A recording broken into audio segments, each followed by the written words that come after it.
Hi folks, welcome to this video on guidance. So this is, part of skill acquisition. It's one of the coaching topics, if you want to think of it that way. When you want someone to learn a skill, as a coach, you've got to give them guidance. You've got to show them, tell them, etc., etc. So what we're going to look at in this brief video are the 4 different types of guidance, what they each mean, and advantages and disadvantages of each method. Now there are 3 or 4, 2 of them are grouped together, forms of guidance that we're going to look at. We're going to look at verbal guidance, which are giving verbal descriptions, telling someone what you want them to do or describing how to perform a skill.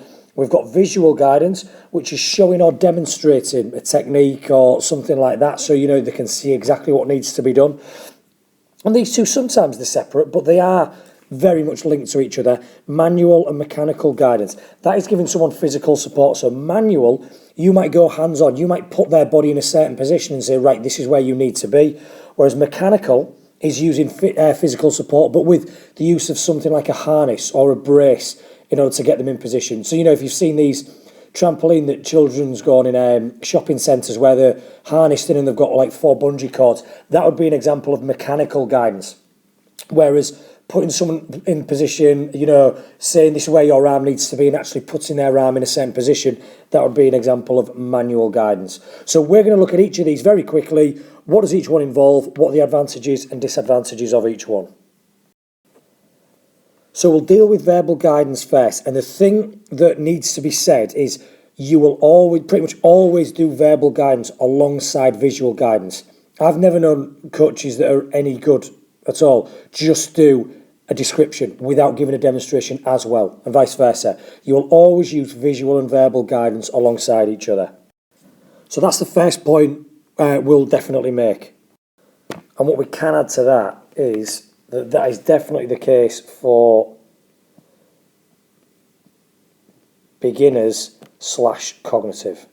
And I know I apologise for the state of my handwriting. It's bad when I've got pen and paper, so when I'm writing on these screens it's worse. So definitely use verbal alongside visual when we're working with beginners.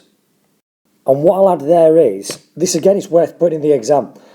Yes, you'll use verbal alongside visual when we're working with beginners and cognitive. They need to be told and they need to be shown. However, if you're working with autonomous, and if you think back to your stages of learning, that means high standard or advanced performers, we'll often just use verbal guidance on its own when we're doing things like tactics. You'll just give a verbal description of what you want them to do, push up more, drop back more, tuck inside, support that player. That's when you'll generally just use verbal guidance on its own.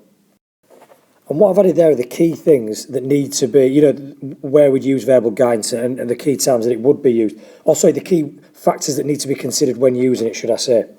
Things are, don't speak for too long. You're going to lose them. You know yourself, if someone's been speaking to you for 10 minutes, you forgot what they said 2 minutes ago. So keep the verbal guidance brief and to the point.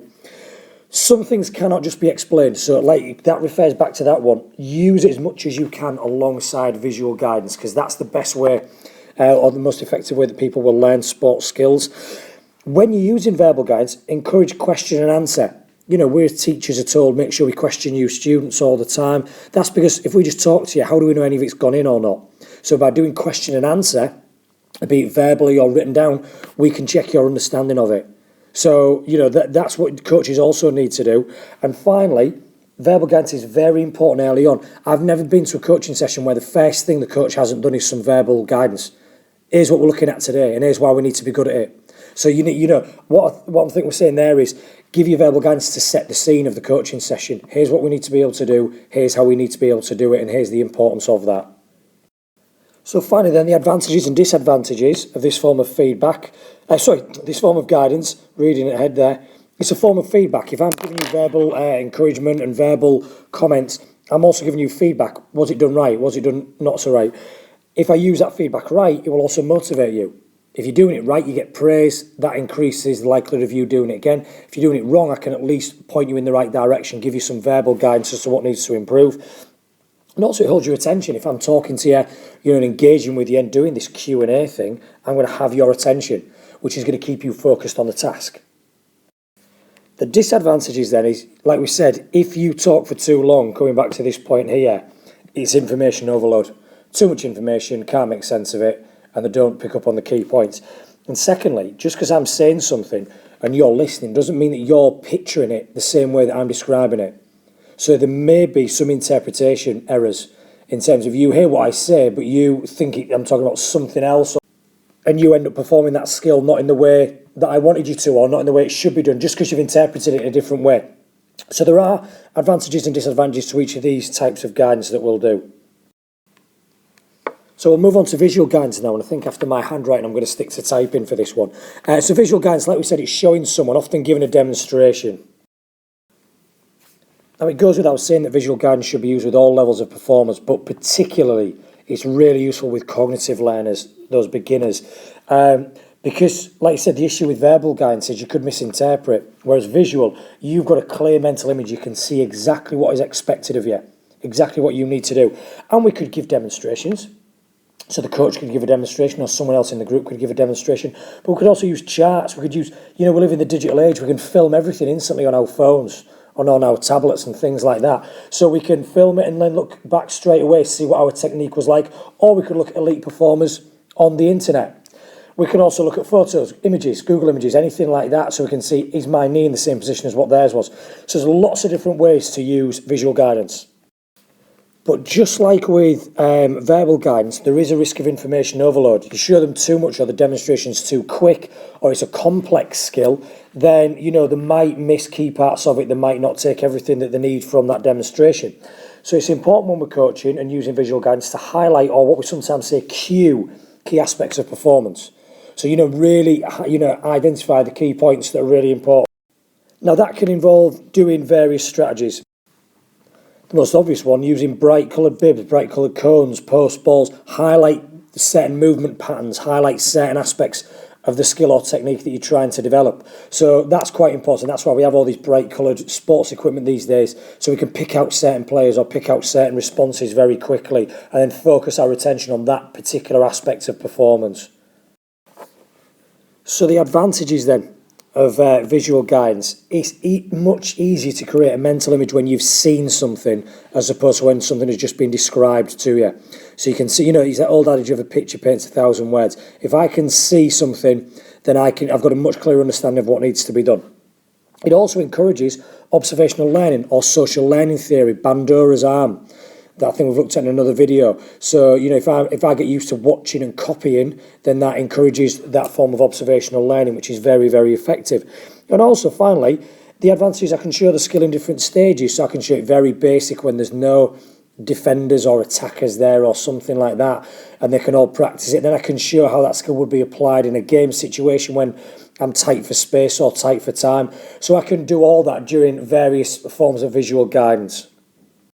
So finally, the disadvantages then, well, it's a few common sense ones that we've got here in terms of, if the demonstration you give is incorrect, you're going to pass on faulty technique to your performer. So you've got to make sure the demonstration is accurate. That leads on to this one here. What if the coach is incapable?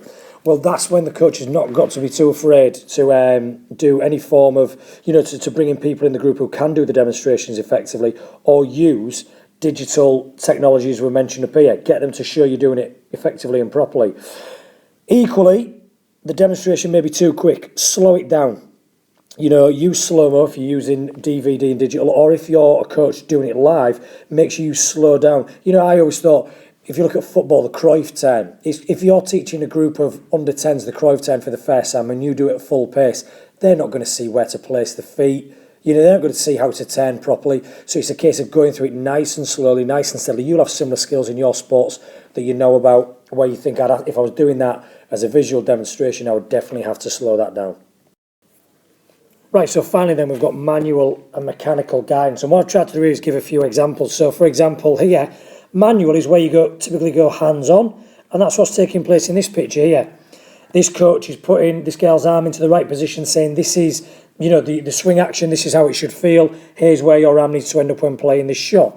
Whereas mechanical guidance, it can be things like the use of these harnesses that we've got here. So that guy's wearing a belt, his harness to the roof, so when they're doing a vault, they're nice and safe, they're held in, so if it goes wrong, they're not going to crash into the ground.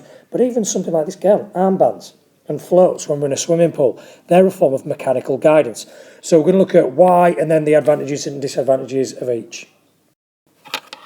Well, what the advantage of using manual mechanical guidance is, reducing danger and fear. That's nice and secure. That's nice and safe.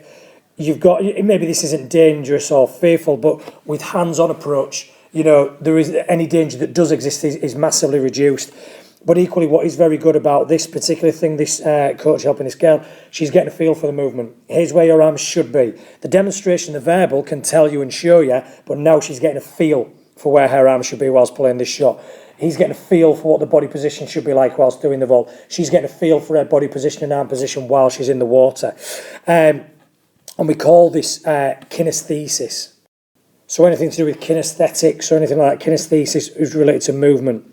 It's also going to massively increase the confidence, particularly in cognitive beginners. They've never done this before. They're very unsure as to how it should feel. So having a coach put your arm into the right position, have a coach have you harnessed up and go through it, having those floats on is going to massively boost your confidence, particularly if you are new to this, as this girl will obviously be. Every Olympic gold medalist in the world started off with these things on, didn't they? As we all did. So the advantages then, is things that we've kind of recapped already. There's a big increase in safety and confidence while using, particularly, in terms of using this kind of equipment, mechanical guidance. And there's also reduced fear and danger as a result of that. One that you might not have thought of, supports part practice. What I mean by that is, if this girl is wearing these arm floats, she doesn't have to worry about her arm action as much. So she might have been putting these and just be told, I want you to practice kicking with your legs. So that way she can just concentrate on the part of her technique that is the leg action. So it's quite good for, using things like this to isolate body parts so that they're nice and supported, and then just use other body parts. Equally, this guy here is just isolating the somersault and working on that part of his routine. So it's very good for supporting part practice methods. And also, as we've said, it allows you to get a good feel for the movement, getting the arm in the right position, the body in the right position, your arm, body, legs position in the water in the right position. So finally then, the disadvantages, well, the big thing is you can become dependent or reliant on it. At some point, those armbands have got to come off, that harness has got to be taken away, the coach has got to take their arm off. Can they still handle it? There's also false kinesthesis. She's going to be getting supporting the arms, and she's going to adopt a body position, maybe a little bit lower in the water, knowing that those aids are there. Well, what happens when we take those aids away? She's now going to have to change her entire body position to stay upright in the water.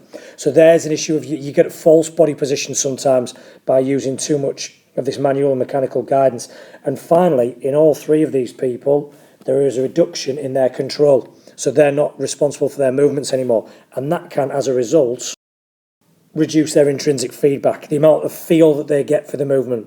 So it might actually end up reducing that because they're constantly being supported, or they're constantly having this mechanical aid or manual guidance put on them in order to control a lot of their movements. Well, when are they going to have full control of that movement and then feel exactly what it should feel like as a whole?